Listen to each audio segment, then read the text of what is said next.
बोले विष्णु भगवान की जय। तो आइए सुनते हैं माघ मास के 9वें अध्याय की कथा। यमदूत बोले, हे वैश्य, मध्याह्न काल में आया हुआ मूर्ख, पंडित, वेदपाठी या पापी अतिथि ब्रह्म समान होता है। रास्ता में थके हुए ब्राह्मण, भूखे प्यासे, अपरिचित बटोही जिनके गृह से अन्न जल करते हैं, वह गृहस्थ बहुत समय तक ब्रह्मलोक में निवास करता है। मध्याह्न या सायंकाल या किसी भी समय जिनके घर पर आया हुआ अतिथि निराश नहीं लौटता है, वे यमलोक में नहीं जाते हैं।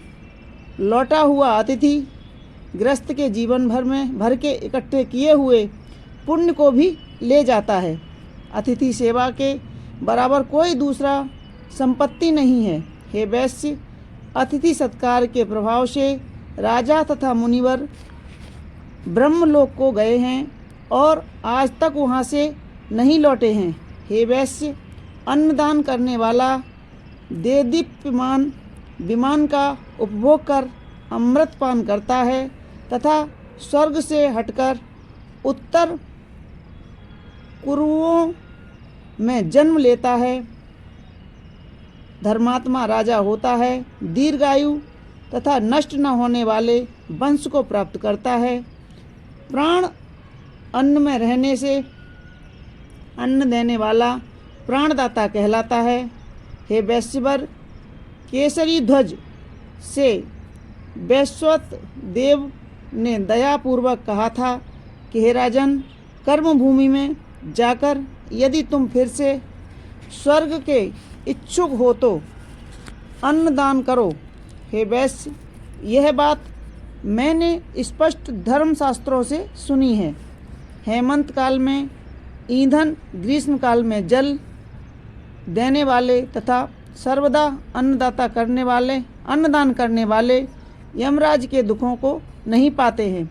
जो 6 महीने पर ज्ञात अज्ञात, छोटे बड़े, वाणी, मन और शरीर से किए हुए पापों को प्रायश्चित नहीं करता, वह नरक भोगता है, और जो प्रायश्चित करता है वह देवता और गंधर्वों से सेवित शुभ लोक को प्राप्त होता है।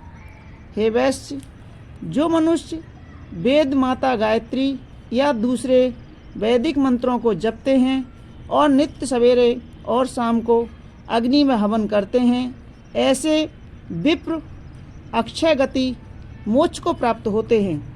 नित्य व्रती, तीर्थ को सेवक और जितेंद्रिय अवश्य यमराज को नहीं देते हैं।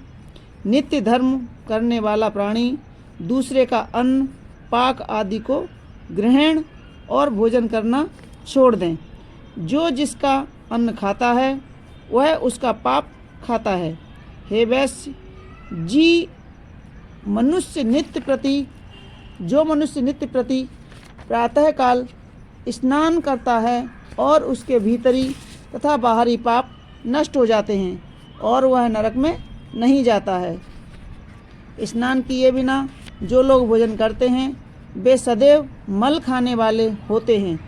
जो स्नान नहीं करते उनके पितर तथा देवता उनसे विमुख हो जाते हैं और बर नरक भोगकर पुलकस आदि चांडाल योनि में जन्म लेते हैं।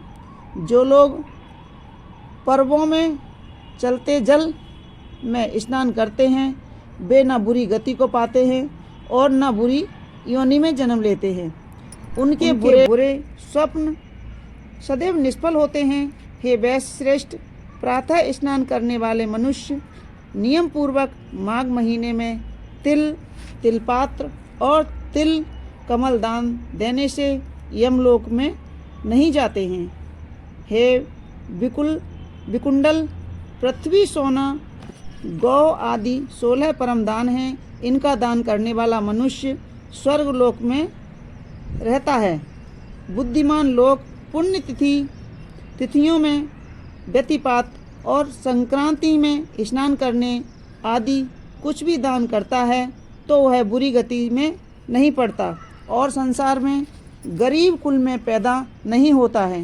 हे वैश्यवर, सत्यवाणी, मौनी, मधुरभाषी, अक्रोधी, क्षमाशील, नीतिमान, अनिंदक, प्राणियों पर दया करने वाले, दूसरे के पापों को छुपाने, पराये गुण का वर्णन करने, दूसरे के धन को न चाहने वाले, इस तरह के लोग नरक नहीं भोगते हैं, वे सद्गति को प्राप्त होते हैं। दूसरों की बुराई करने वाले, पापी तथा उनका साथ देने वाले, खोटे वचन बोलने वाले, ऐसे कृतधन लोगों के तीर्थ सेवन और तप से भी पापों से मुक्ति नहीं होती है।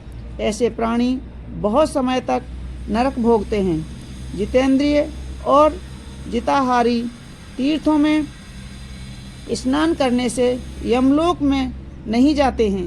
तीर्थ में पाप न करें, जीविका न करें, दान लेना और धर्म की बिक्री छोड़ दें। ऐसा पाप करने वाला मनुष्य नरकगामी होता है। बोला विष्णु भगवान की जय।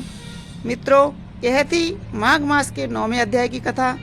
10वें अध्याय की कथा हम आपको आगे की वीडियो में सुनाएंगे। आपको हमारी कथाएं कैसी लगती हैं हमें कमेंट्स बॉक्स में ज़रूर लिखें और हमारे वीडियो को लाइक करें, शेयर करें और सब्सक्राइब अवश्य करें। धन्यवाद।